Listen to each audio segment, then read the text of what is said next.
দর্শক, ইলিশ ধরায় নিষেধাজ্ঞার আরও খবর জানাতে রাঙ্গামালী থেকে সরাসরি যুক্ত হচ্ছেন সহকর্মী আয়ুব খান। আয়ুব, নিষেধাজ্ঞা বাস্তবায়নে প্রশাসনের পক্ষ থেকে কি ব্যবস্থা নেওয়া হয়েছে?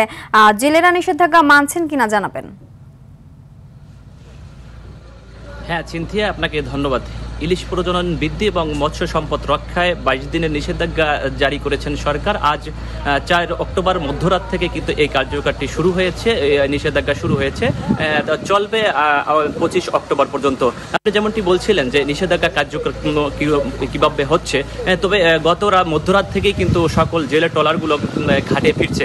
আপনাদের এছাড়া যে স্থানীয় যে নৌপুলিশ এবং কোস্টগার্ড এবং মৎস্য বিভাগ তারা কিন্তু তাদের টহল জোরদার করেছে এবং তাদের নিরাপত্তা এবং এই যে মৎস্য সম্পদ রক্ষায় কিন্তু ইতিমধ্যে তারা অভিযান শুরু করেছে।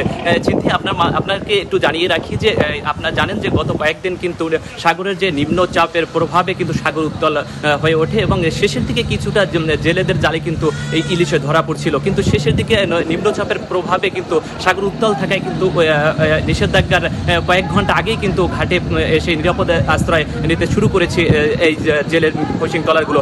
তবে একটি দুঃসংবাদ আমরা শুনেছি, গত রাতে 7টা নাগাদ সাগর থেকে ঘাটে ফেরার সময় চরমন্তাজের বাদল মাঝি এবং বাদল মাঝির মালিকানা একটি ফিশিং ট্রলার কিন্তু সাগরে ডুবে যায়। সেখানে কিন্তু 14 জন যে মাঝি মাল্লা তাদেরকে অন্য একটি ট্রলারে উদ্ধার করে, কিন্তু এখন পর্যন্ত সেখানে এই ডুবে যাওয়া ট্রলারটি কিন্তু তাদের উদ্ধার করা সম্ভব হয়নি। আমরা কথা বলেছিলাম নৌ পুলিশের সাথে, তারা আমাদেরকে যেমনটি বলেছে যে তাদের যে ট্রলারটি উদ্ধারের কার্যক্রম পরিচালনা করছেন এবং শীঘ্রই সেটি উদ্ধারের প্রচেষ্টা চালাচ্ছেন।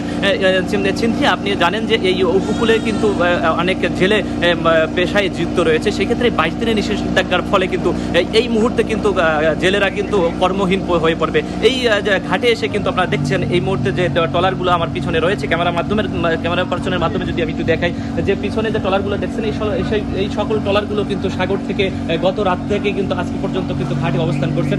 কেউ জাল শুকাচ্ছেন এবং কেউ জাল ছিঁড়ে জালগুলো সেলাই করছেন এবং যারা আসলে ভালো মাছ পেয়েছেন তাদের যে ট্রলারগুলোকে সাজসজ্জা করে কিন্তু আনন্দ করেছেন, আবার যারা মাছ পায়নি তারা কিন্তু হতাশায় ঘাটে ফিরছেন। তবে সাগরে কেউ মাছ পেয়েছেন, আবার কেউ মানে জেলেদের সাথে আমরা কথা বলেছিলাম, তারা আমাদেরকে যেমনটি জানিয়েছে আসলে মৌসুমের শুরুতে তেমন ইলিশ পড়েনি এবং মধ্যম অবস্থায় কিছু ইলিশ পড়লেও শেষের দিকে আবার মাছ পড়েনি। তবে এই নিষেধাজ্ঞার 2-1 দিন আগে কিন্তু প্রচুর পরিমাণ সাগরে ইলিশ ধরা দিয়েছে, কিন্তু তারা বৈরী আবহাওয়ার কারণে কিন্তু তারা সেই মাছটি ধরতে পারেনি, কিন্তু ঘাটে এসেই অবস্থান করছেন।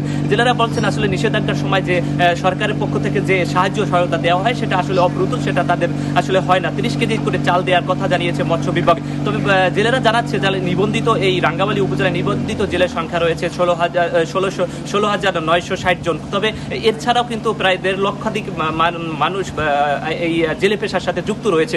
বিশেষ করে এই সরকারের যে সহায়তা সেটি কিন্তু বঞ্চিত হওয়ার একটা সম্ভাবনা রয়েছে এই উপকূলের জেলেদের। জেলেরা জানাচ্ছেন যে আসলে তারা জেলে থাকা সত্ত্বেও তাদের এই খাদ্য সহায়তার আয়ত্তে পড়ে না, এর কারণ তাদের জেলে নিবন্ধিত জেলে নয়। তবে জেলেরা এই মুহূর্তে কিন্তু বেকার সময়। ধন্যবাদ।